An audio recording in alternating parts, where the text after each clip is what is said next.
আমাদের প্রত্যেকের গ্রুপে এমন কিছু বন্ধু আছে যারা সারা বছর কোনো খবর থাকবে না, হঠাৎ করে একটা ফোন একটা দিয়ে, না হয় মেসেজ একটা দিয়ে, বন্ধু কেমন আছিস, বন্ধু কোনো খবর টবর নাই যে একটা মেসেজ দিস না, খবর নিস না।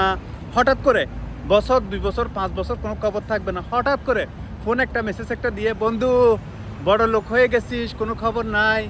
তারপরে এগুলা 2-3 লাইন বলার পরে কিছুক্ষণ পরে বলবে, বন্ধু 2,000 টাকা আমাকে দে, আমি বেতন ফেলে তোরে দিয়ে দিব। 3,000 টাকা আমাকে দে, আমি সামনের মাসে তোরে টাকাগুলো দিয়ে দিব। তাহলে এই এত লম্বা কাহিনী এগুলো বলারটা দরকার কি ছিল? বললেই হতো যে আমাকে বন্ধু 500 টাকা দে, 1,000 টাকা দে, 2,000 টাকা দে, এই কথাটা বলে দিলেই হয়।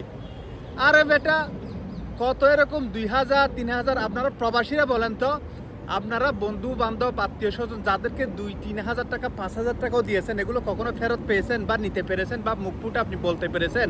এগুলো কখনো বলা যায় না।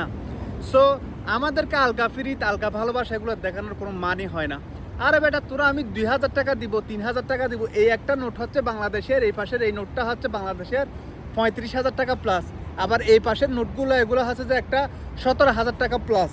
তো আমি যে তোর এই টাকাগুলো যে আমি 2,000 টাকা বাংলাদেশের যে 3,000 টাকা আমি যে তোর দিব, এগুলো আমার এখানে কয় টাকা হবে ভাই? নাস্তার বিলও তো হবে না ভালো করে, নাস্তা 2 জন নাস্তা করতে গেলে এর চেয়েও বেশি লাগে।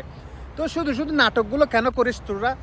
নাটক এগুলো করবি না। তোর টাকার প্রয়োজন হলে, টাকা লাগবে, সেটা বলবি, বন্ধু আমাকে 1,000 টাকা দে, 2,000 টাকা দে, সেটা বলবি। সেটা আমাদের রেসপন্সিবিলিটি। আমরা যদি একটা কাউকে হেল্প করতে পারি সেটা আমাদের নিজেরই ভালো লাগে। কিন্তু একতরফা নাটক, বন্ধু খবর নিস না, মেসেজ দিস না, তুই দিস না, তুইও মেসেজ দিস নাই, কলও দিস নাই, তোর প্রয়োজনের জন্য তুই শুধুমাত্র মেসেজ দিছিস, যোগাযোগ করছিস, 1 লাইন বাড়তি কথা বলছিস, জাস্ট এতটুকুই।